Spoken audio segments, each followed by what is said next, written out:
Sí. ¿Aló?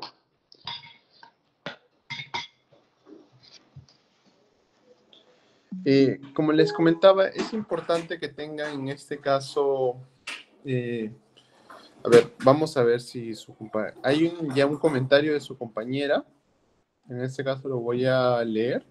Por favor, escriban en este caso lo que se recuerdan de la anterior clase. Les estaría muy agradecido porque es importante para que entiendan, especialmente por el tema que vamos a tratar en esta clase, que es un tema muy complejo. Las contrataciones dentro del aparato estatal y dentro de la gestión pública, y la redacción, en este caso, por sobre todas las cosas, es un tema que va muy entrelazado con los documentos que vimos en el anterior. Ya, a ver, les voy a dar una pista. ¿Alguien me puede remitir, en este caso, la lista de lo que son, cuándo se aplica un oficio y cuándo no se aplica un memorando? Por favor, ¿alguien me puede comentar? A ver. Más que nada es para entender, sí es cierto, hacia dónde estamos yendo, porque les comento, todo acto administrativo está remitido en todo caso, por así decirlo, sobre algunos preceptos dentro del sistema legal peruano. Y es importante que ustedes conozcan estos preceptos, puesto que, a ver, ¿qué pasaría si ustedes, en el momento de trabajar o de realizar en este caso un acto administrativo, véase, por ejemplo, el acto administrativo de la preparación en un concurso público, y ustedes tienen que mandar un memorando de requerimiento? ¿Qué pasaría en ese caso si no establecen la diferencia entre lo que es un acto administrativo per se y lo que es, en este caso, eh, un oficio? ¿Cuándo establecerían? Es por eso que es importante. A ver, y como les digo, a ver, ya veo que ya hay un poco más de respuestas. Eso es importante. Sí, en sí es para dar disposición a un personal que elabora. Sí, en parte sí, pero también en este caso también tiene una disposición. Claro, un oficio es una comunicación externa, memorando comunicación interna. Perfecto. ¿Y por qué quiero hacer al principio de esta clase especial hincapié en todo esto? Porque, como le comento, todo esto se basa al final dentro de un sistema que vamos a ver, y un sistema administrativo en el cual se contemplan diferentes presupuestos. Ejemplos, los procesos y los concursos dentro del Estado. Por ejemplo, están haciendo un concurso público. Asumamos la plaza de asistente administrativo. Se hace este concurso público y por lo tanto, se ve dentro del concurso público que una persona no no, no se ha requerido adecuadamente el perfil, y en el requerimiento tiene que subsanarse. Entonces, ¿cómo se subsana? Porque ya se dio cuenta en el momento. Se subsana de una manera muy sencilla, a través de ya lo saben, memorando. Un memorando es una comunicación interna de área entre área, a diferencia de, por ejemplo, un oficio. Un oficio es una comunicación externa. ¿Qué pasaría si, por ejemplo, es su primer día, supongamos, dentro de la administración pública, y ustedes, de casualidad, remiten en este caso, el jefe le dice: necesito en este caso que subsanes esto y que le comuniques al área encargada de que por favor se remita el documento administrativo? Esto es, las observaciones en cuanto al perfil que se ha redactado no corresponde con lo que se debería realizar. Entonces, en este caso, ¿qué pasaría si por A o por B ahí han remitido un oficio? Ahí viene justamente la importancia de saber cuándo debo remitir un oficio y cuándo debo remitir un memorando.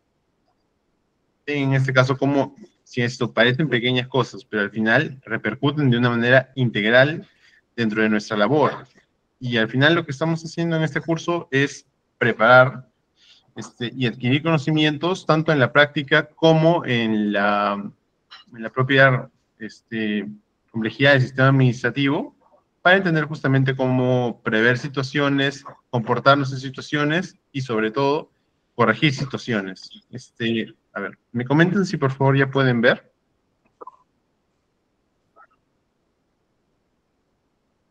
A ver, ¿me confirman? Por favor, levanten la mano los que pueden verlo, por favor.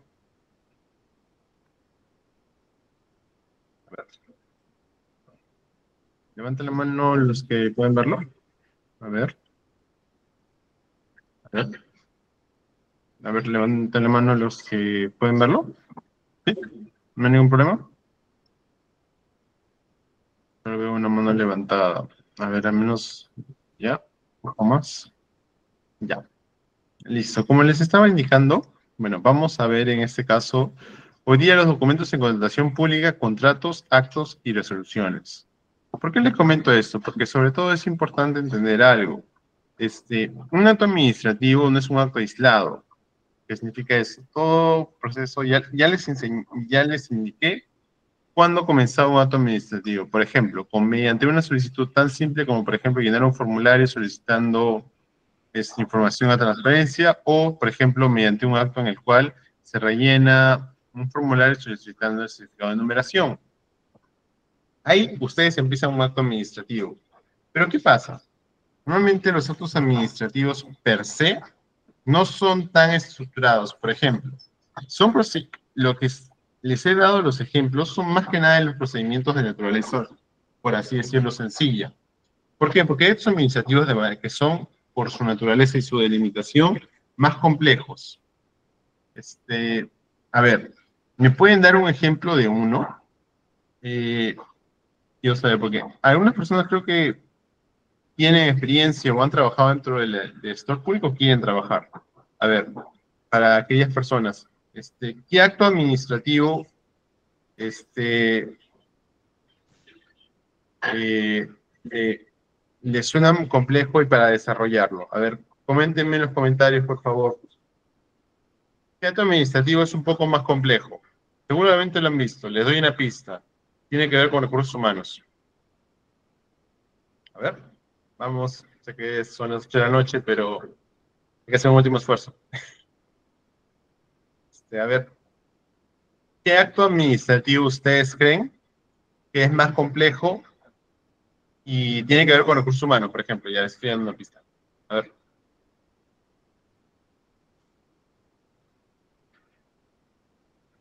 Vamos, chicos.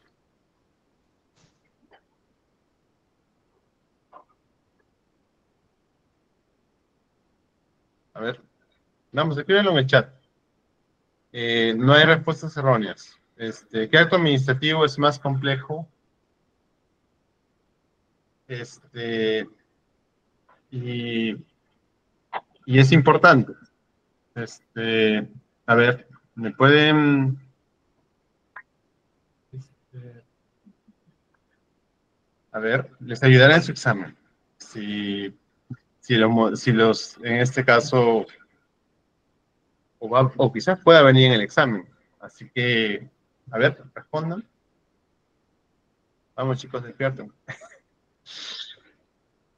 A ver, ¿qué acto administrativo de por sí es complejo y requiere de varios procedimientos? A ver, tiene que ver con recursos humanos y es un acto administrativo más complejo.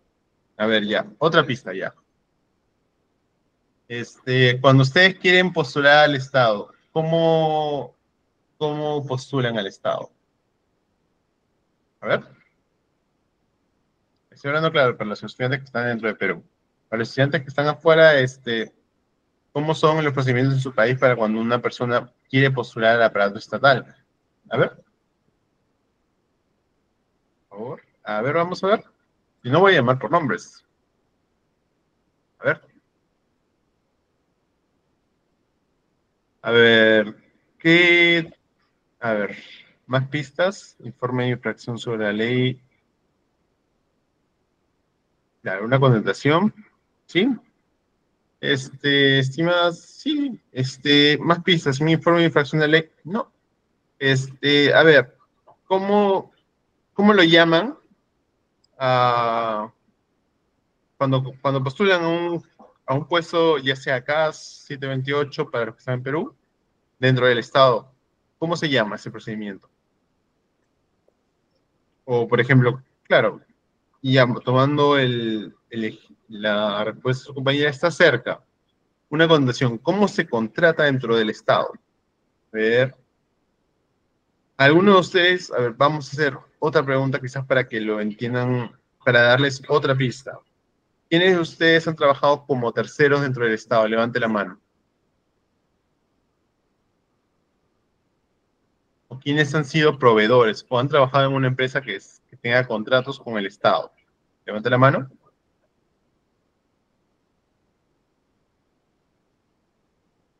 A ver, ya. Entonces, eh, a ver, es una contratación, sí. Ya. Eh, la respuesta era un concurso público. En este caso, los concursos públicos de mérito público, que son los concursos para contratar personal dentro del Estado, ya sea un concurso público CAS, un concurso público 728, o, por ejemplo, si trabajan dentro del Estado, pero son en este caso terceros, se hace mediante una orden de servicio, véase para servicios de naturaleza que es prestacional, por ejemplo, prestar un servicio de ayuda en abastecimiento, o véase en este caso mediante órdenes de compra, por ejemplo, para los proveedores del Estado. Un ejemplo muy claro de esto lo podremos ver en los programas, en este caso, que realiza el Estado peruano de CUNAMAS, Caliwarma, eh, todos esos programas tienen proveedores del Estado. Inclusive, y es importante que entiendan esa diferenciación.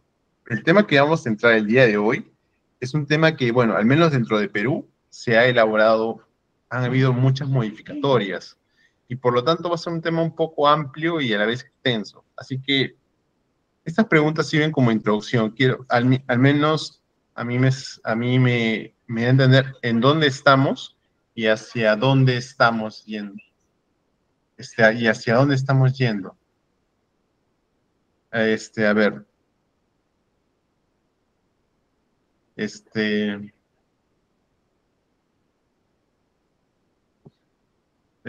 a ver, vamos a ver.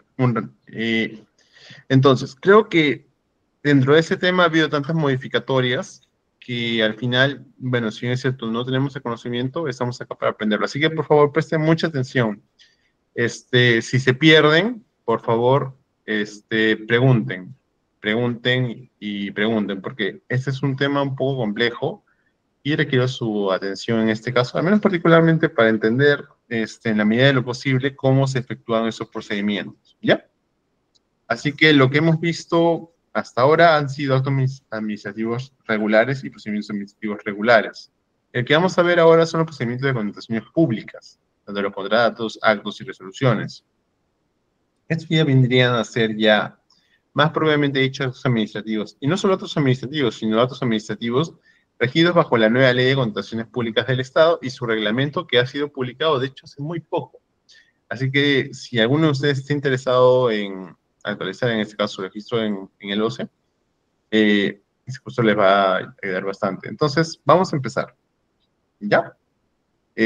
Para ir con el tema de frente. A ver, vamos. Un documento clave en la contratación pública. En el ámbito de las contrataciones del Estado, la documentación es esencial. Sirve como sustento legal, control, transparencia y gestión.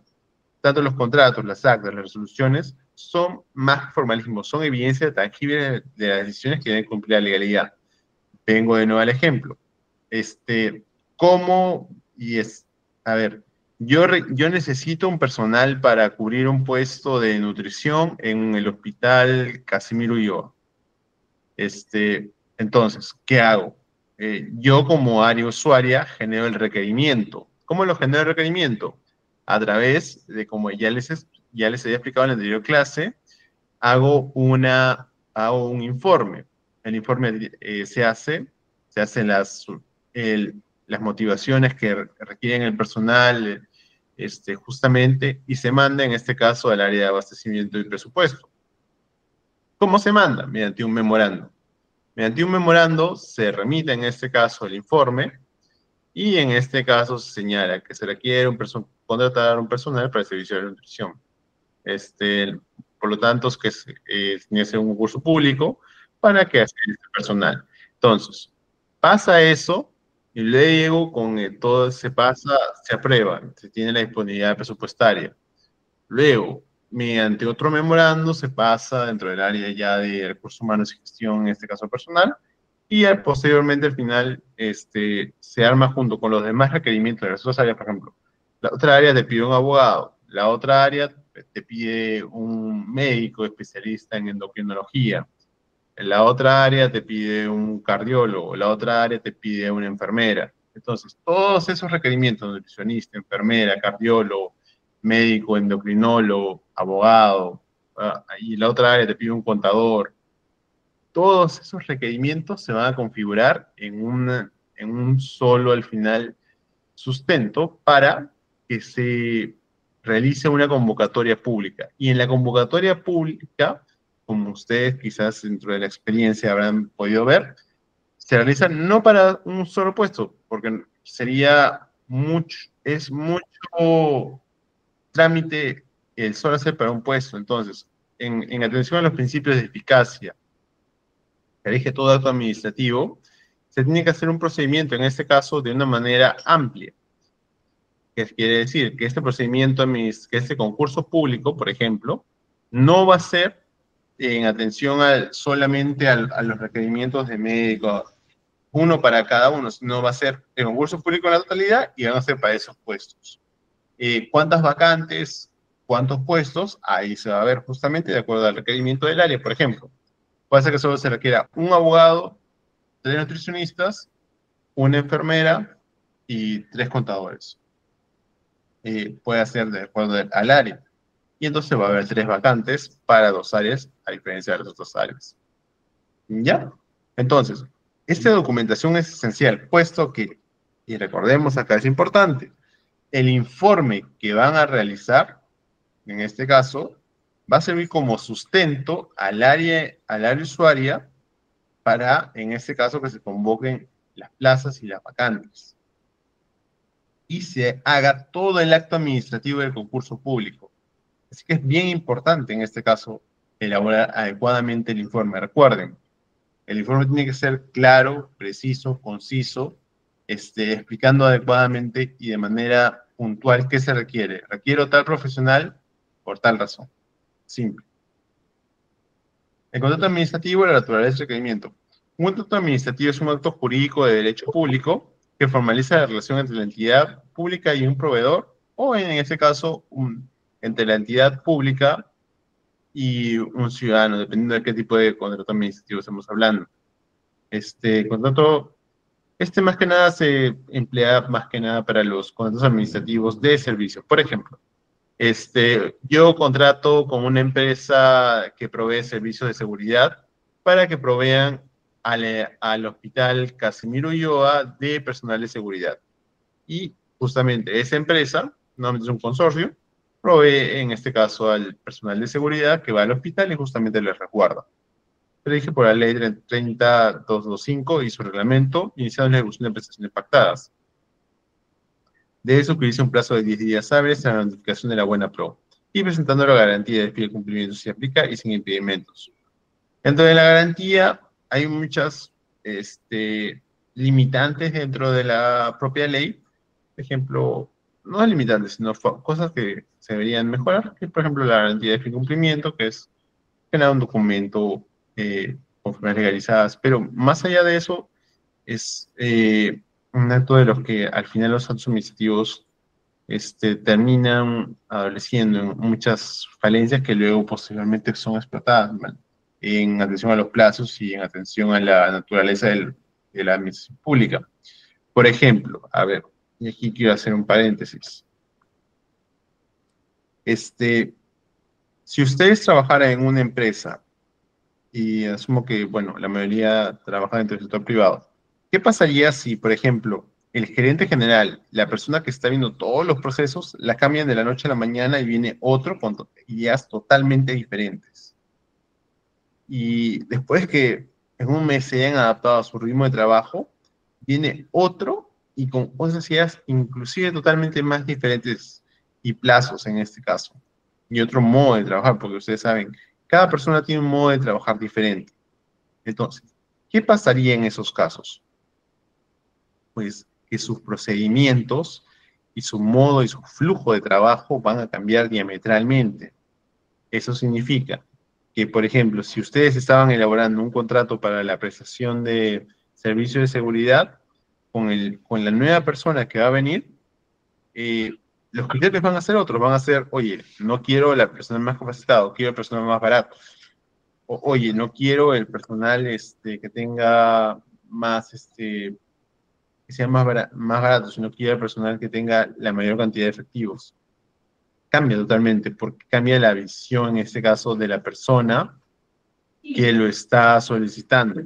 Es por eso que es importante. Imagínense que su gerente general de su empresa, para los que trabajan en esto privado, cambia cada tres meses. Eso es más o menos lo que pasa y adolece en la administración pública, que los gerentes de muchas áreas, usuarias, son cambiados y la nueva persona que viene entra con un enfoque diametralmente diferente. ¿Qué pasa? Que al final los contratos terminan con fallas estructurales de los cuales al final los proveedores o los contratistas se aprovechan en ese caso. O viceversa, que la entidad no cumple con los plazos establecidos y no hace los pagos conforme se deberían hacer. Son muchos los casos de proveedores del Estado que no les han pagado.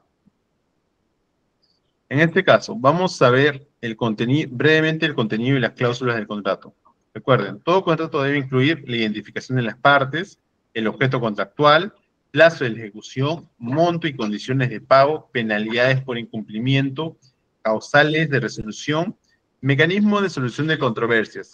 Si bien es cierto, la ley en este caso de contrataciones del Estado señala que los mecanismos para solución de controversias son los arbitrajes, esto tiene una serie de discrepancias por ejemplo, y una serie de posiciones desfavorables. ¿Por qué? De nuevo vuelvo al ejemplo. ¿Qué pasaría, eh, y por ejemplo, están llevando, para los que son, bueno, o han conocido, han visto temas legales, o quizás se han visto envueltos en temas legales, o te han conocido que maneja temas legales. Una correcta estrategia de defensa y un correcto manejo del caso implica que el abogado sigue desde el principio hasta el fin del caso. ¿Qué pasa acá? Que como pasa que la administración cambia, también el personal cambia, muchas veces es movido. Por ejemplo, estaba un abogado con una perspectiva del caso llevándolo y luego viene otro abogado con otra perspectiva totalmente diferente y que es más, tiene que hacer que se hace el informe en menos y empaparse del caso que lo estaba llevando desde el principio otro abogado en un plazo, por ejemplo, de 5 días.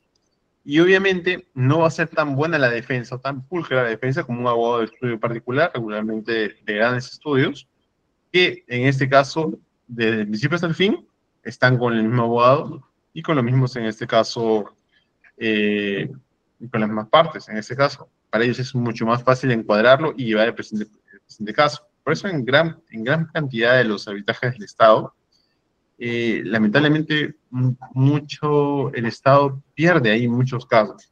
La tendencia obviamente, es que tiene que mejorar justamente criterio de amalgabilidad, pero en general esa es una de las cosas y por eso es muy importante la redacción de los documentos. ¿Por qué? Les voy a poner un ejemplo que pasa muy a menudo entre los contratos del Estado. Por ejemplo, ¿qué pasaría si ustedes redactan un contrato de ejecución de servicios para la ejecución de servicios de nutrición, bueno, de servicios de nutrición dentro del hospital, el hospital 2 de Mayo? Entonces, ustedes ponen en este caso que el servicio se va a dar de tal manera, cada mes le van a hacer un informe nutricional sobre todos los pacientes y todas las dietas. Este servicio de nutrición también incluye un plan alimenticio, y incluye los menús en este caso. ¿Qué pasaría? Entonces, la entidad pone ya, va a ser más o menos para 30 pacientes. Pero ¿qué pasa? Que la persona que elaboró el documento no previó o no le remitió un memorando diciendo cuánto es el flujo realmente de pacientes que están en el hospital.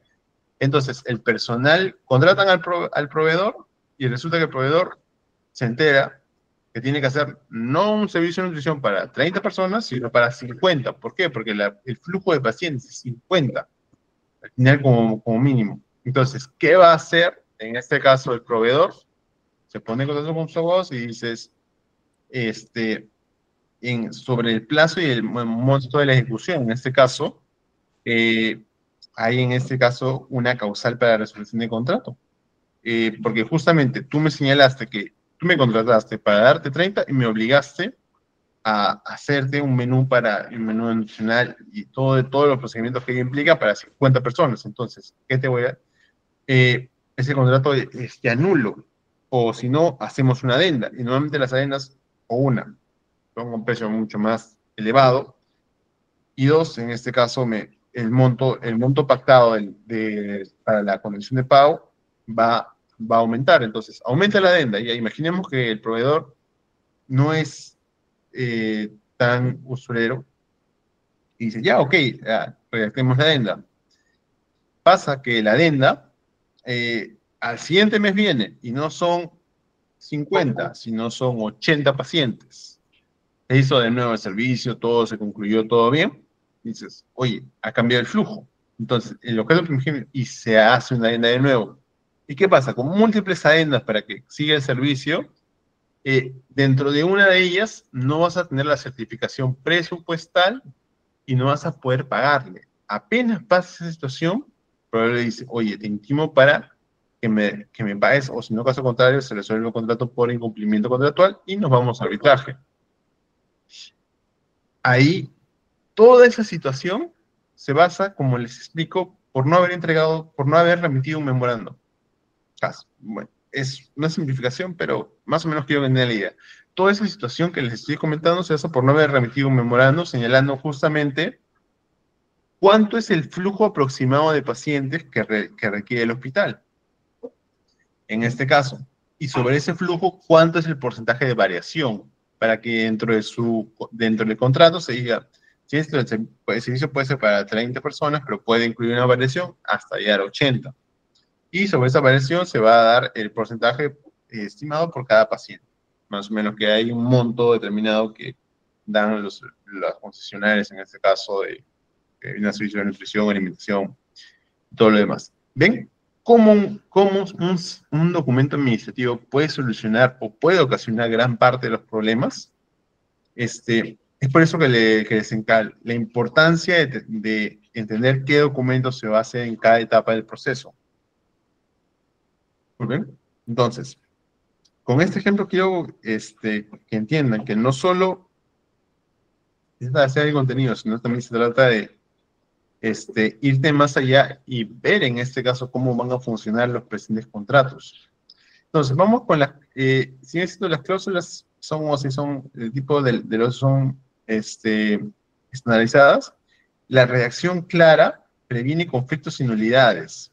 Lo principal es que tengan el contrato, es al final una amalgama o una protección o un escudo el cual te va a proteger ante cualquier eventualidad.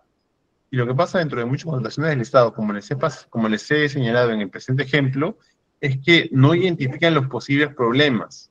¿Y eso por qué se da? Porque justamente se puede pasar que se hace un requerimiento dentro de una área usuaria y justamente no prevé todos los posibles escenarios, que terminando en que vas a hacer un montón de adendas y quizás en una de esas adendas tú no puedas pagar. En el momento en que no pagas, incumples el contrato y te vas a un arbitraje. Y como la naturaleza misma del Estado es que cambies de funcionarios constantemente, la defensa no va a ser tan buena y quizás se pueda perder eso. Y en un arbitraje estamos hablando de un monto muy, pero muy considerable. Hablamos de montos en dólares que pasan, son montos exorbitantes. Fácil ver en este caso los procesos. A ver, vamos a ver. Ya, el actas. Las actas. Los documentos de ejecución contratal. Las actas son instrumentos de fe que acreditan las situaciones específicas en la contratación pública, garantizan trazabilidad y respaldo probatorio. Son cruciales en el expediente de ejecución contratal. Por ejemplo, el acta de entrega y recepción. Por ejemplo, han hecho un contrato administrativo por la compra de un equipo, vamos a estar en el mismo ejemplo, han hecho por la compra de un equipo de, monitor, un equipo de, eh, por un equipo, que ve de rayos X. Entonces, en el acta de entrega, se entrega, hay un acta de entrega que te están entregando efectivamente rayos X y un acta de recepción.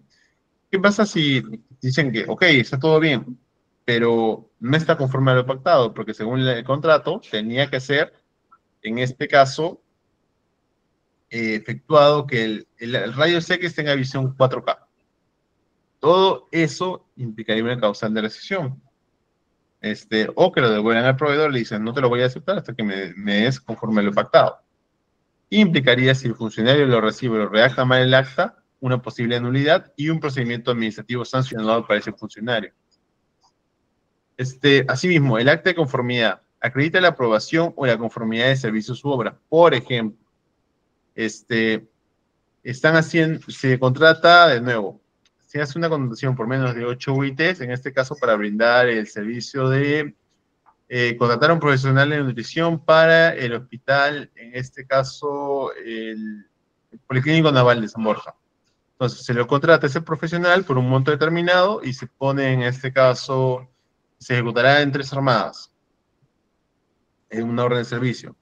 Entonces, eh, terminan las 3 armadas, es el informe del entregable, y en el informe del entregable, la persona, solicita que se le aprueben para que justamente efectúe su pago.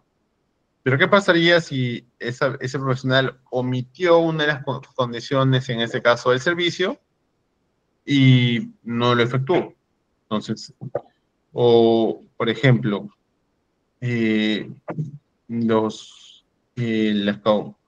claro, o si no le dan la conformidad del usuario, no se le paga al proveedor. Y para que le den la conformidad tienes que, el profesional, y ahí viene justamente tanto para los profesionales que están fuera del sector público como que están dentro. Por ejemplo, ustedes son profesionales y están haciendo en este caso, su informe entregable. Para que le den la conformidad tiene que estar en conformidad, tienen que haber cumplido todos y cada uno de los puntos que requieren su orden de servicio. El acta de suspensión o ampliación. En este caso puede ser, como les había dado en el ejemplo, a través de, por ejemplo, se provienen que el servicio de nutrición viene era originalmente para 30 personas, luego se amplió para 50 y luego para 80. Ese es un acta de ampliación o suspensión. Por ejemplo, ¿cuándo se daría una suspensión? Por ejemplo, no tengo la disponibilidad presupuestaria para pagarte, por lo tanto se suspende el servicio hasta que te pueda pagar. Y el acta de solución formaliza el término anticipado del contrato por mutuo disenso de las partes. Muy raramente pasa.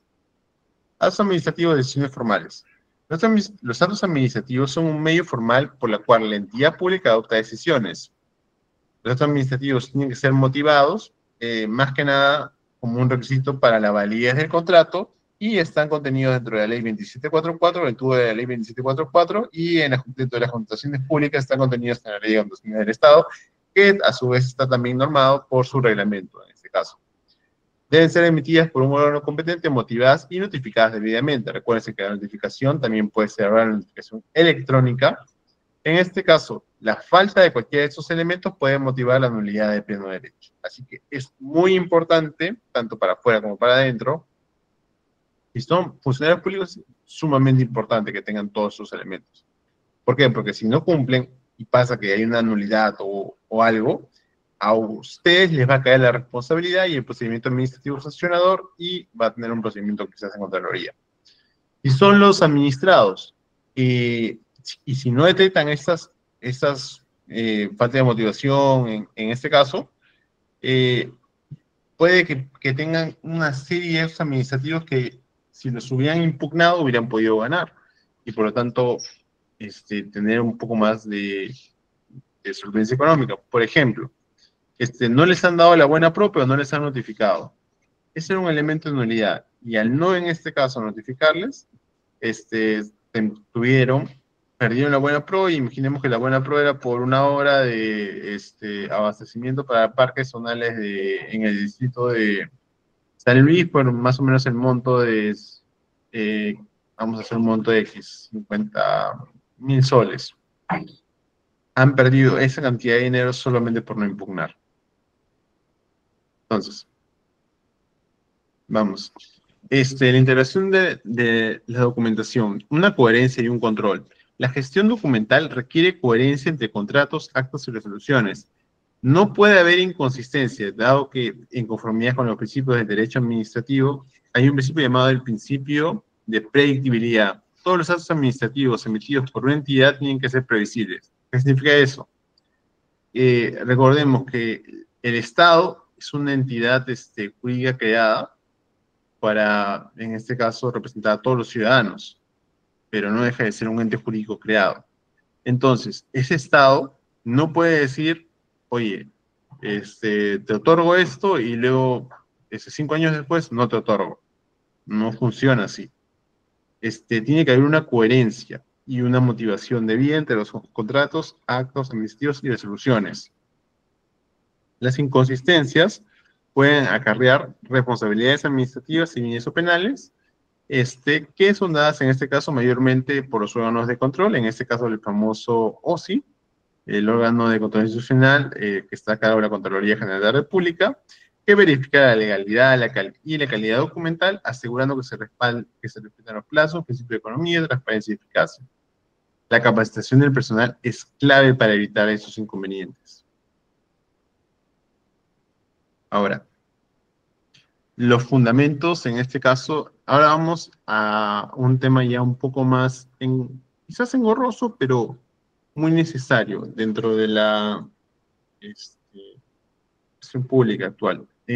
A ver, hasta aquí tienen preguntas. Se corrió un poco, pero son de darlo con las mayores explicaciones y poner ejemplos prácticos. Si algo no quedó claro, por favor, señálenlo en los comentarios, por, para más que nada que entiendan este tema. ¿Por qué? Porque es importante. Es un tema que es netamente jurídico, es netamente también tiene elementos que son más que nada de elementos de la gestión pública, y son muy complejos. ¿Por qué? Porque el tema que estamos tocando el día de hoy es un tema reciente. El reglamento de contrataciones del Estado ha salido publicado hace muy poco en su eficacia. Así que en sí, toda esa información es reciente y en sí es no ha habido tantos cambios, pero sí es importante que vean en este caso cómo ahora se estructuran los procedimientos de contratación pública. Por eso que ya sean privados o particulares, tienen que entender eso. Por ejemplo, les voy a poner de nuevo otro ejemplo. Ustedes son en este caso proveedores o se realizan actividades dentro del sector pesca. Hay en este caso actividades dentro del sector pesca que justamente tienen que brindarse con permisos de Produce. Entonces, ahí vienen justamente el registro de contratos dentro de la plataforma de Produce. Otro ejemplo, ustedes están dentro del sector minero. En el sector minero, todos los contratos ahí de concesión son justamente actos administrativos y contratos administrativos. Así que es súper importante que se tenga en consideración eso. O vamos a poner otro caso. Imaginemos que son, no sé cuánto será el caso, consultoría o son, en este caso, profesionales, ya sea locadores, son abogados, contadores. A ver, levanten la mano cuántos son de acá abogados. A ver. Levanten la mano cuántos son contadores. ¿Cuántos son administradores? A ver, levanten la mano. Ya, un administrador. Levanten la mano cuántos son economistas. Levante la mano. No hay ningún economista. Levante la mano entonces quiénes son profesionales del sector salud. A ver, por último, ingenieros, ¿quiénes son? ¿Cuántos? A ver. Levante la mano los que son ingenieros. También un ingeniero. Y finalmente levante la mano quiénes son abogados. Y finalmente, ¿quiénes son en este caso médicos? Ya, entonces, para los que son en este caso, dentro de los administradores y ingenieros, van a tener que ver sí o sí contratos con el Estado. Tanto son ingenieros, en este caso, por ejemplo, con para, por ejemplo, contratos de construcción civil que son muy habituales, o por ejemplo, los administradores, ellos están más en el área administrativa y por lo tanto van a ver, por el flujo mismo, van a ver diferentes contratos. Entonces, vamos a, a ver cómo se ha modificado la ley de contrataciones del Estado en cuanto a algunos más que nada términos de las que han habido modificatorias, temas nuevos, y sobre esa base vamos a entender un poco cómo debemos redactar los documentos administrativos en este momento. Los fundamentos del reglamento son la eficacia y la transparencia, el reglamento de la ley de contrataciones del Estado, la ley 30225, es la columna vertebral de la contratación pública en el Perú. Su objetivo primordial es normar la adquisición de bienes, servicios y obras por parte de las entidades estatales, asegurando en primer lugar la eficacia, la legalidad y la transparencia de cada proceso. Define conceptos clave como entidad, proveedor, se hace y el OCE. Estableciendo un marco común para todos los participantes. Recordemos que uno de los principios es la libre concurrencia. En el marco legal es la aplicación obligatoria para una amplia gama de entidades, incluyendo ministerios, gobiernos regionales y locales, así como empresas estatales, por ejemplo, el Fondo Mi Vivienda, Agrobanco, el Banco de la Nación, todas esas entidades. ¿Ya? Entonces, ¿quién es el órgano encargado de las contrataciones? En cada entidad debe contar con un órgano encargado de las contrataciones y este equipo gestiona el ciclo completo de contrataciones, desde la convocatoria hasta la firma del contrato, asegurando la observancia de las normativas vigentes. Ahí es lo que les decía. Justamente, cada área, en este caso usuario, puede generar un requerimiento. Por ejemplo, necesito maquinaria, necesito personal de seguridad, porque, por ejemplo, tenía un hospital en San Martín de Porres y necesitan más vigilancia a causa de la problemática que está generando en el distrito. O, por ejemplo, tienen un distrito y han tenido, o por ejemplo, es un hospital y tienen una mayor cantidad de afluencia de pacientes y necesitan mayor cantidad de personal. Por lo tanto, necesitan contratar más personal, quizás no por contratación directa, quizás por concurso público, pero por mientras, por locación. Entonces, tienen que gestionar todos los contratos y para todo ello tiene que haber un informe y ese informe es un documento administrativo. La redacción de ese informe es el sustento para todo ese acto administrativo de contratar personal y ese informe tiene que tener triple o cuádruple firma. ¿Por qué? Porque de ese informe se va a desembolsar presupuesto público. Y cuando hablamos de presupuesto público tenemos que tener especial énfasis. El presupuesto público no es un presupuesto que se debe gastar a la ligera, tiene que estar debidamente sustentado. Cada gasto no puede ser superfluo. No sé si habían escuchado el caso, por ejemplo, hablando justamente de los servicios de nutrición y alimentación, en este caso, del caso que hubo en los famosos lunch breaks de Palacio de Gobierno. Eran sumas exorbitantes, o aparentemente exorbitantes, por servicios alimenticios de personal que trabajaba durante el Consejo de Ministros. Sobre esa base se está generando toda una investigación y todo un proceso para ver, en este caso, cómo ha sido el procedimiento de contratación y cuáles han sido los resultados. Y a la persona que emitió el informe, que autorizaba o sobre la cual se basa, se le va a caer probablemente una investigación del OSI y probablemente inclusive hasta la Fiscalía puede llegar. Pero por eso es importantísimo que el documento que se va a redactar, al menos en este caso, ¿verdad?, de informe que va a sustentar una aprobación del presupuesto, tenga toda la documentación, y si no la tienen, remitan, solicítenla. ¿Y cómo la solicitan? Ya lo vimos en esta clase, mediante la redacción de un memorando.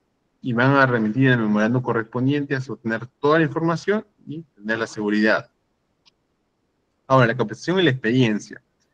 Eso es parte de lo que estamos haciendo. Acá estamos, por ejemplo, capacitándonos.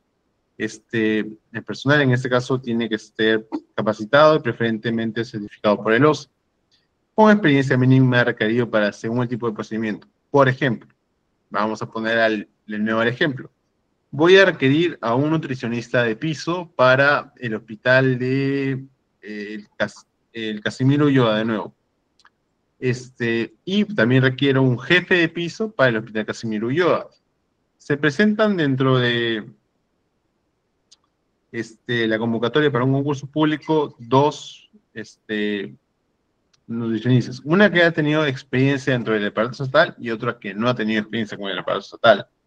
¿Cuál creen que en este caso, primacía y experiencia se requiera? Al menos para la calidad de jefe. Nuevamente, es una persona que haya tenido experiencia dentro del aparato estatal. ¿Por qué?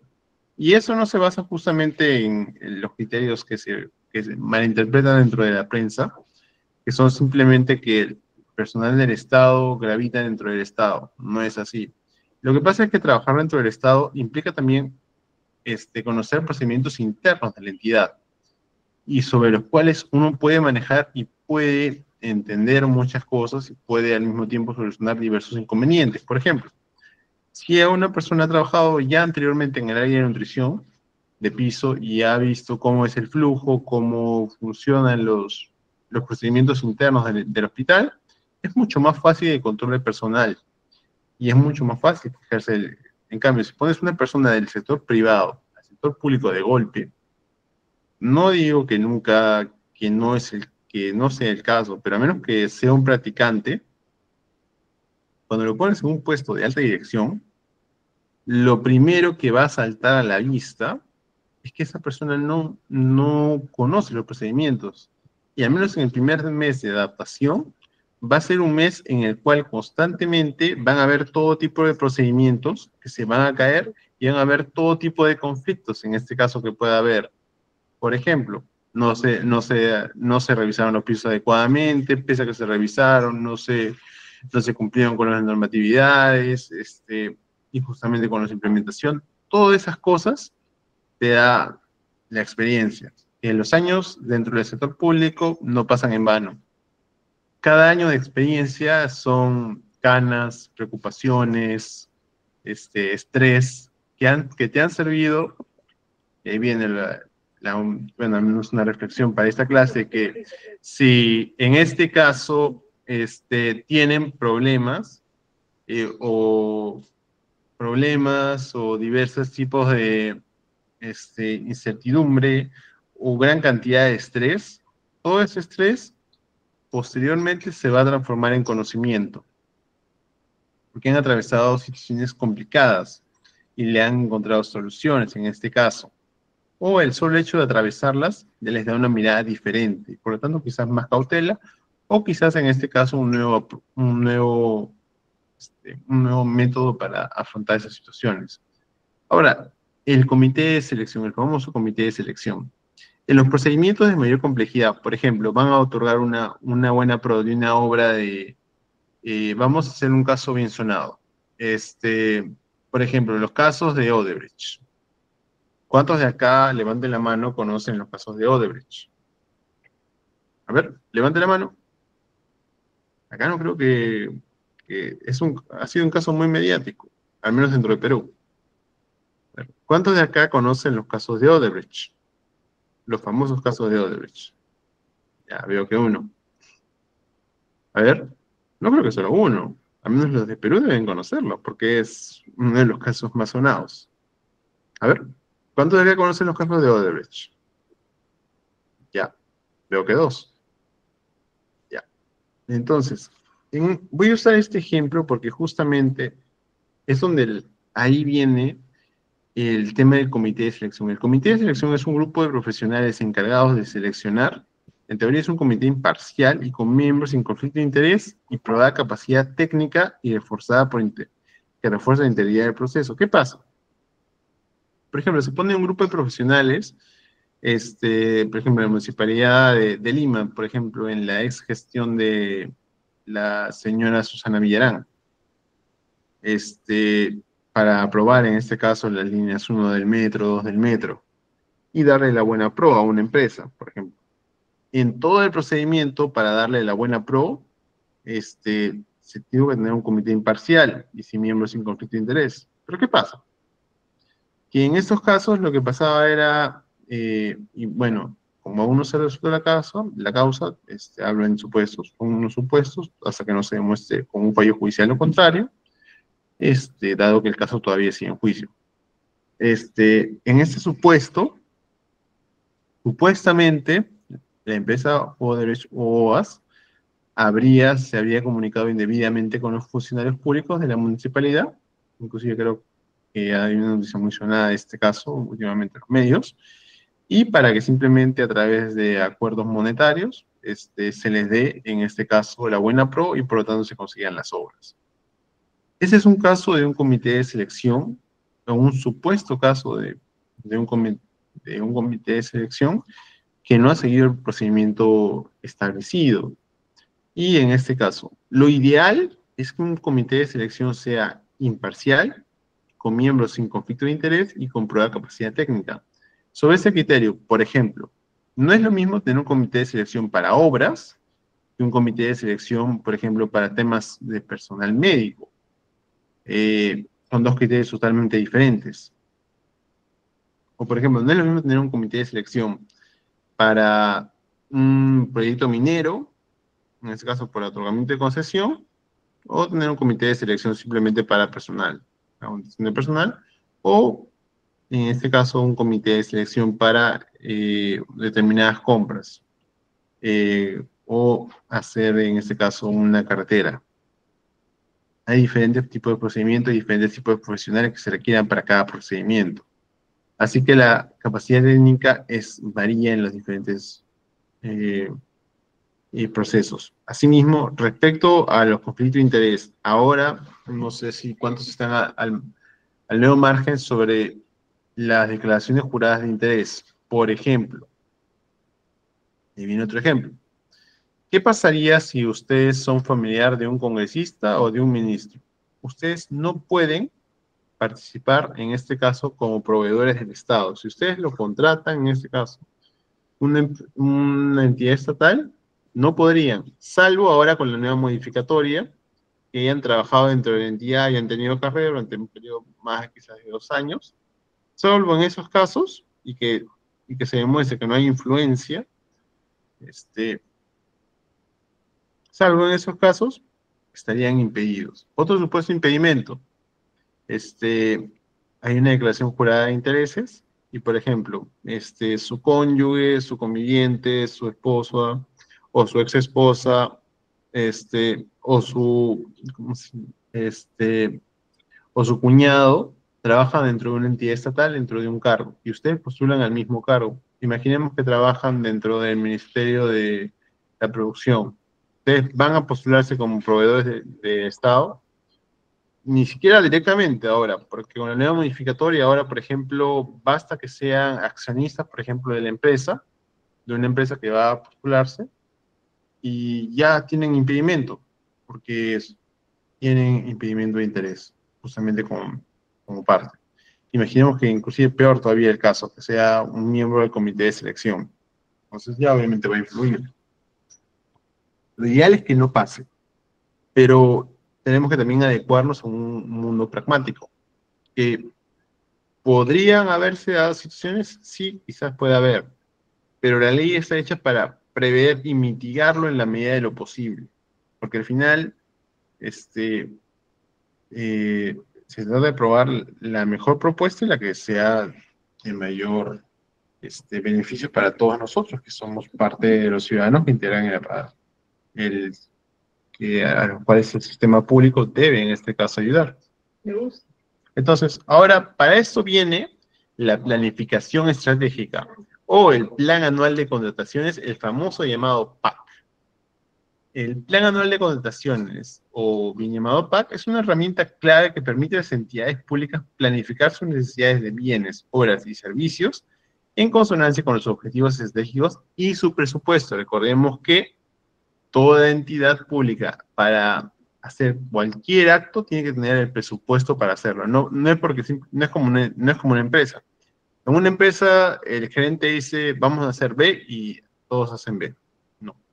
En una entidad estatal es, quiero hacer B, tengo el presupuesto para hacer B, y si no tengo presupuesto, entonces no se hace B. Y se elabora en este caso un cuadro de necesidades coordinando internamente entre unidades usuarias. Por ejemplo, un cuadro de necesidades es, para que más o menos tengan una idea, estoy en un hospital, mi cuadro de necesidades es, necesito abogados porque tengo mis médicos, tienen constantes denuncias por mala praxis, o tengo constantes reclamos,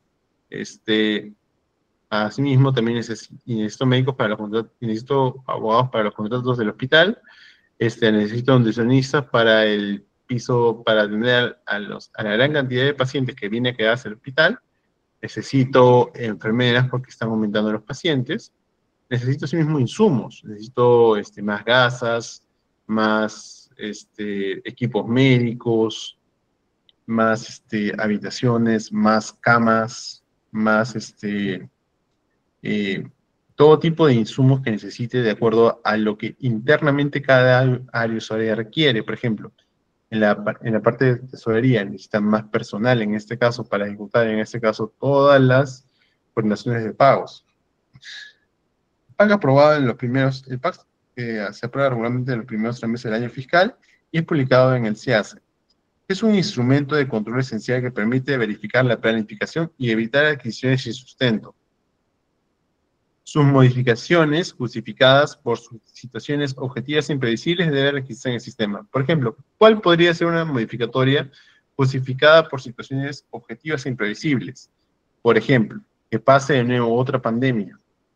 El hospital tenía programado contratar a 3 nutricionistas, 2 médicos, un abogado, 2 contadores, nada más. Pero ahora se ve la imperiosa necesidad a causa de la pandemia de contratar 50 médicos y 20 enfermeras y 5 nutricionistas de piso o 20 nutricionistas de piso. ¿Qué ha hecho que se ha variado todo este requerimiento de una manera tan drástica? La situación de la pandemia. Así que, recordemos. Ahora, las modalidades de selección y el famoso RNP. El reglamento detalla diversas modalidades de selección para la contratación pública, incluyéndose, en este caso, adaptándose a los diversos montos y tipos de contrataciones. Estas contrataciones incluyen, primero, la licitación pública, que es donde se manda a licitar, justamente los proveedores remiten las ofertas dentro del portal que se hace, es el concurso público, que ya les expliqué previamente en este caso, que es justamente requiero personal y se postulan diversas personas para un puesto, ya sea modalidad K728 o 276, adjudicación simplificada, en este caso cuando es un monto un poco menor, pero que no es todavía totalmente, no es inferior a las 8 UIT, donde por norma tienes que hacer un procedimiento de contratación. La única, cuando son contrataciones por menos de 8 UITs, sí se puede hacer un procedimiento de, por ejemplo, de contratación por locación o servicios. Una subasta inversa electrónica, una comparativa de precios y una selección de consultorías individuales. Por ejemplo, no sé cuántos de ustedes habrán escuchado de los famosos consultores o asesores. Todos esos asesores y consultores individuales son justamente la selección, en este caso de los procesos. Y es por eso que justamente uno de los cambios más interesantes dentro de la norma es que justamente pone criterios más fuertes para fiscalizar esos supuestos asesores o consultores para que integren las filas del aparato estatal. Por lo tanto, no se pueda simplemente por temas ideológicos adjudicarte a un consultor de manera individual. No funciona así, ahora tienes que tener unos criterios un poco más técnicos. Eso es claro entre los cambios de la norma. Además, contempla procedimientos especiales para contratación directas por emergencia o compras corporativas. Cada requisito específico que garantiza la transparencia.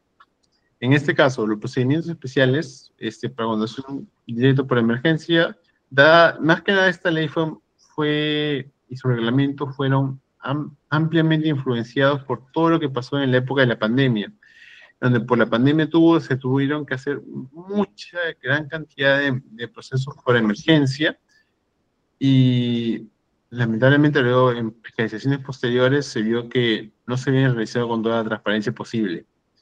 Ahora, esa es la parte que quizás le va a interesar más a la gente que quiera trabajar dentro del espacio estatal. El Registro Nacional de Proveedores, administrado por la OCDE, es fundamental para validar la habilitación de proveedores. La inscripción es obligatoria, salvo excepciones, y mantener la información actualizada debe ser un requisito indispensable para asegurar la idoneidad y probidad de la contratación estatal.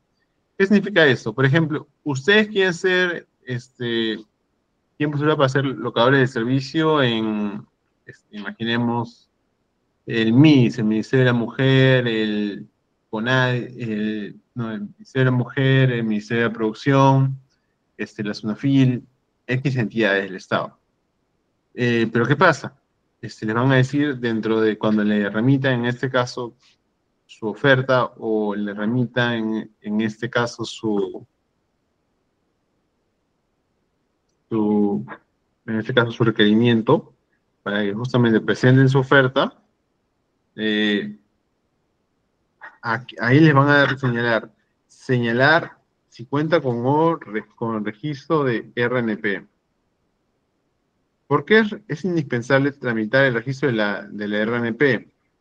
¿Por qué? Porque cuando ustedes realizan su cotización, lo primero que van a ver es si tienen una RNP, un Registro Nacional de Proveedores. ¿Y cómo se registra un Registro Nacional de Proveedores?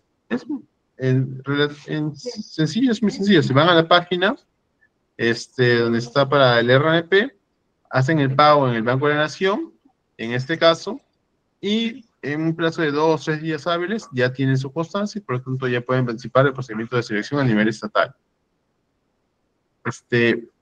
Y recuerden, es indispensable siempre actualizar la información. Por ejemplo, ¿qué casos es importante actualizar la información de registro de proveedores? Por ejemplo,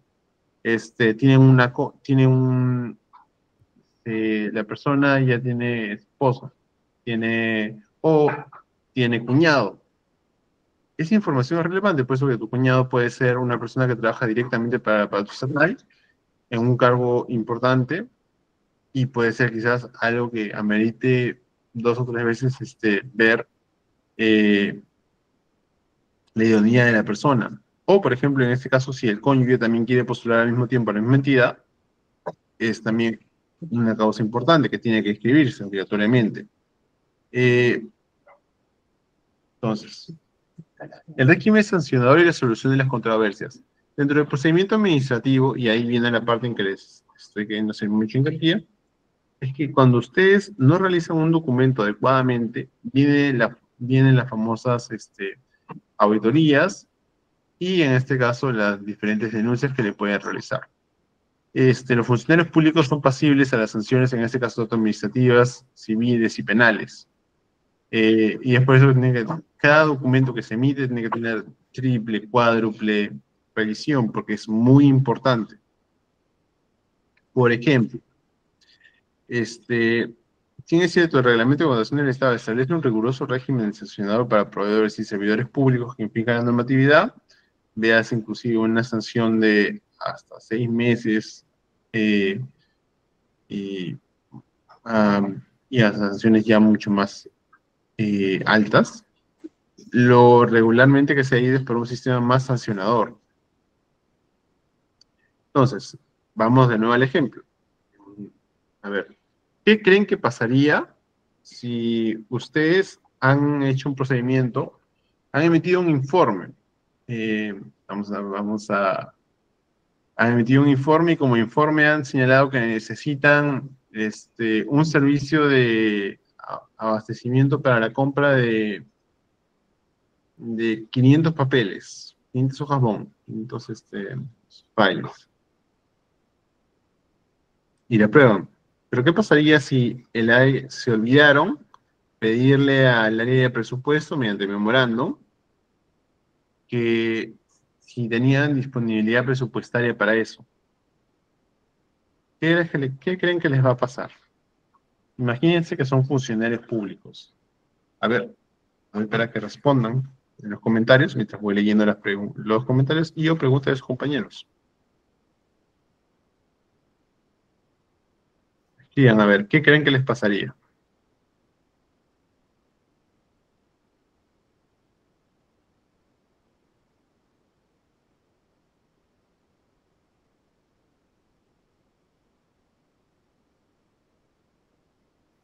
A ver, ¿qué creen? Ya lo hemos estado hablando. ¿Qué creen que les pasaría si no han verificado con presupuesto? No necesariamente de frente a un procedimiento administrativo penal, se les apertura un procedimiento administrativo sancionador. Así como consecuencia de ese informe, se ha señalado que se tiene que requerir papel cuando no tienes la disponibilidad de papel y ya se ha contratado al proveedor.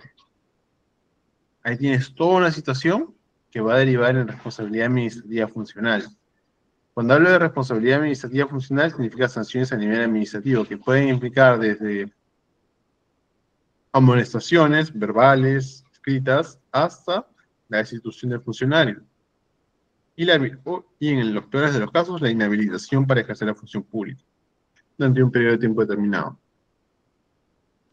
Sí, como pueden ver, la redacción de los documentos es muy importante dentro del aparato estatal y sobre todo importante para prevenir y tener mayor, en este caso, mayor prevención y sobre todo mayor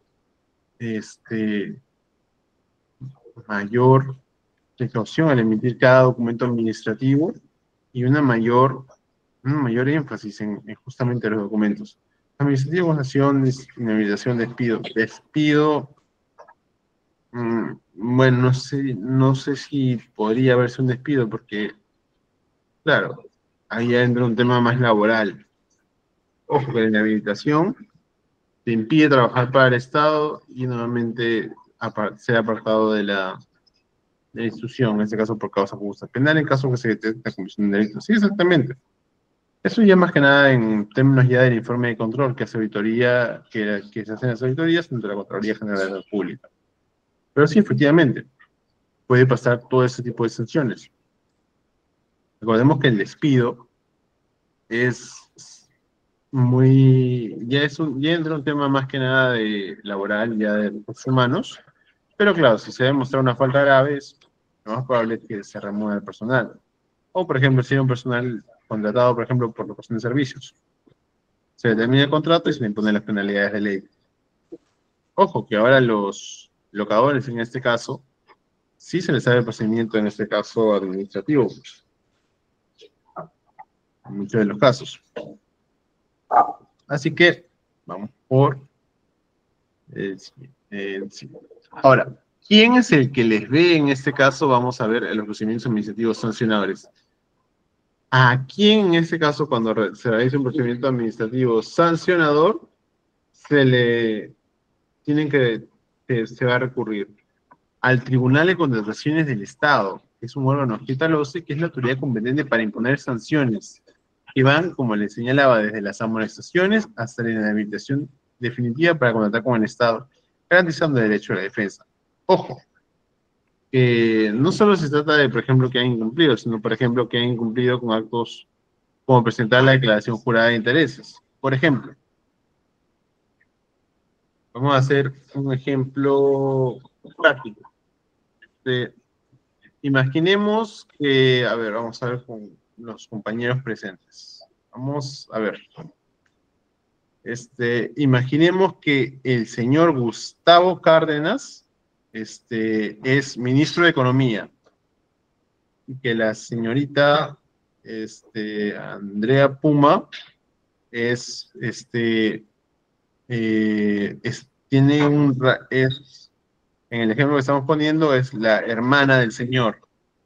Ella postula como proveedora del Ministerio de Economía, remitiendo, en este caso, servicios de fax o servicios de computadora, o servicios de TI. ¿Qué va a pasar? Que la señorita Andrea Puma no ha consignado que es, en este caso, familiar o hermano, en este caso, del señor Gustavo.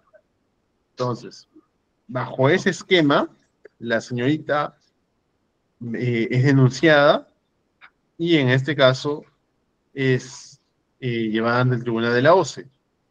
La Tribunal de la OCE señala como la infracción el no consignar que había sido familiar, en este caso, del señor Gustavo Cárdenas, que era una autoridad con poder de decisión, y que por lo tanto eso constituye causal de rescisión de contrato, y no solo eso, sino que estaba impedida para contratar con esa entidad, mientras el señor Gustavo siga como cabeza de la entidad, en este caso.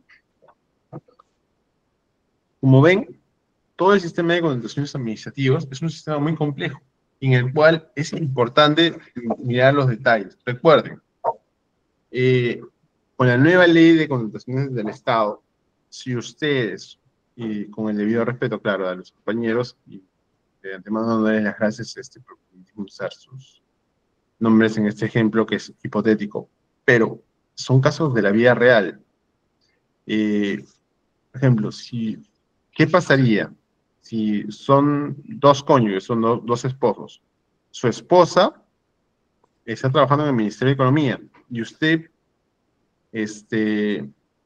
tiene es un privado que trabaja importando o brindando servicios de TI para entidades del Estado. Usted no puede contratar, así no tenga nada que ver, o sea, una persona realmente honesta, proba y uno de los mejores profesionales. No puede contratar con el Ministerio de Economía mientras su esposa esté dentro del cargo. Y es más, a su esposa la votan. Y dice, ya, pues, ya no hay impedimento. No. El impedimento todavía se configura 6 meses después de cesado del cargo, en muchos de los casos. Entonces, o inclusive un año. Entonces, por esos 6 meses tampoco puedes contratar con el Estado. Ahora, otro ejemplo, inclusive. Vamos a suponer que en estas próximas elecciones, un familiar del cual no conocemos o del cual no tenemos relación alguna, por ejemplo, que son los familiares lejanos o con los cuales no se tiene mucha relación, por ejemplo, véase familia por parte de papá o por parte de mamá, con los cuales no se tiene una amplia relación o son primos que no se desconocen, resulta ser elegido autoridad. Y uno estaba trabajando, y uno quería, y justo había pasado todo el procedimiento de la buena pro como accionista de una empresa. Imaginemos que ha sido elegido autoridad, en este caso municipal. Ya no puede contratar. Esa buena pro se cae. Porque justamente tienes una parte, la entidad, la cabeza de la entidad, tiene una relación, en este caso, de consanguinidad contigo. Así que es muy importante. Ahora, les pongo, ¿qué es dentro de la modificatoria?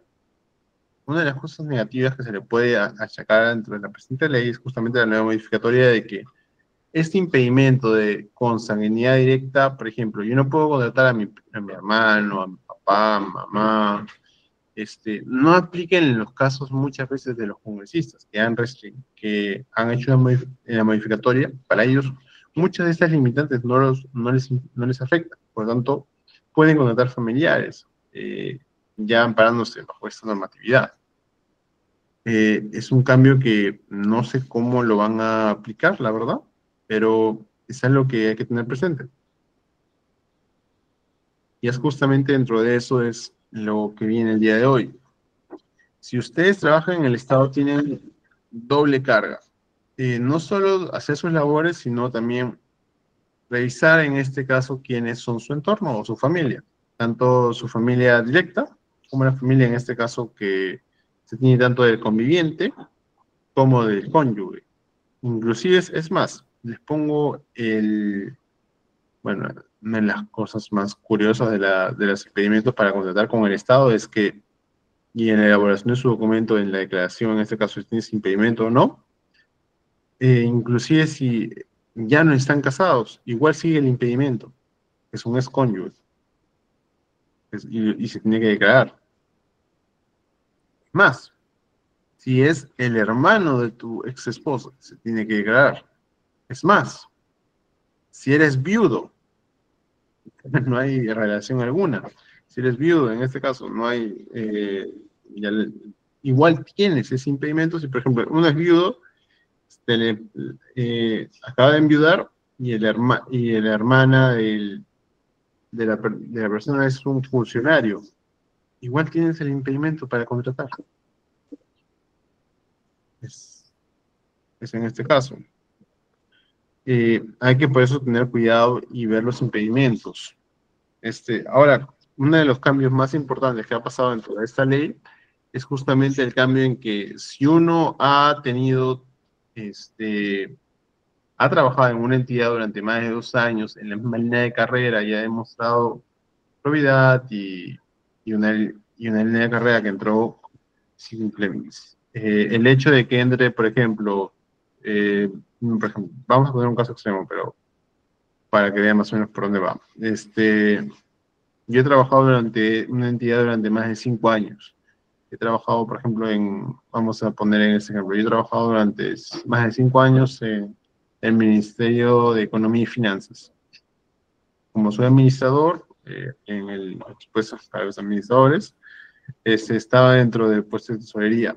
Y por casualidades de la vida, mi papá ahora es la cabeza, lo han nombrado como el gerente de finanzas dentro del Ministerio de Economía, dentro de la Unión Orgánica. Lo que correspondería antiguamente sería que yo automáticamente, como he estado trabajando como por locación de servicios, de manera eventual, se me sea terminar el contrato y automáticamente deje de trabajar en la entidad. Eso no pasa ahora con la nueva modificatoria, que si uno es locador de servicios, tiene más de 2 años ejerciendo ese puesto, ya no tiene que retirarte de la entidad. Pasaban esas situaciones dentro de la entidad pública y no estaban contempladas. Es uno de los cambios positivos de esa norma. Así como hay cosas positivas, también hay como hay cosas negativas, también hay cosas positivas. Otra de las cosas que justamente es importante señalar es que dentro de la presente norma, una de las principales causas, en este caso, para que los diversos procedimientos administrativos no tengan el, la, por ejemplo, la línea de carrera, por así decirlo, de los funcionarios públicos es que, recuerden, esta ley es contrataciones públicas. ¿Qué significa esto? Que no aplica para cuando es una relación de carácter laboral. ¿Qué significa esto? Y es algo que se presta para la confusión. Por ejemplo, este, una pareja de esposos trabajan en la misma área o en la misma entidad. ¿Hay un impedimento para que ellos trabajen dentro de la misma entidad? Para que ustedes no. ¿Por qué?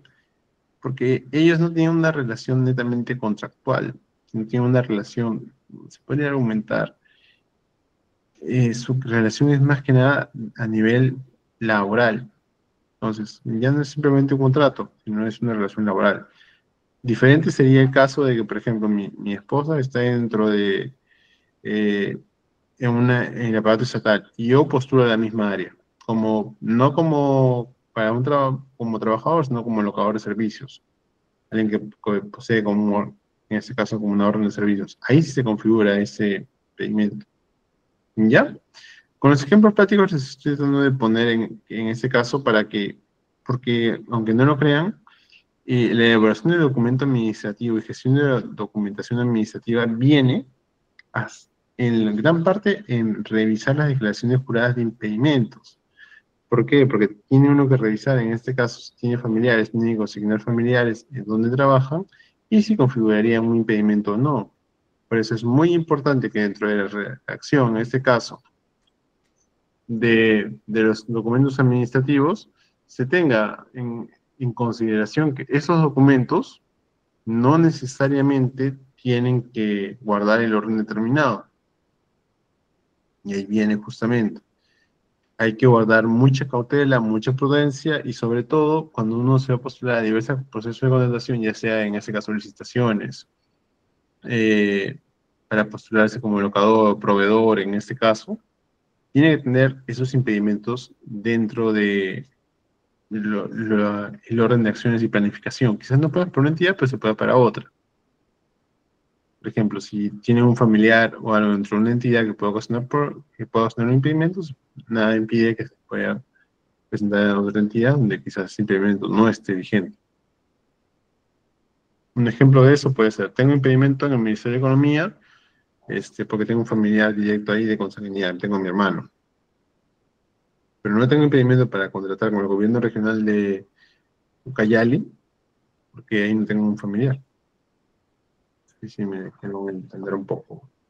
Es justamente por ahí donde va. ¿Ya? Entonces, vamos al régimen sancionador.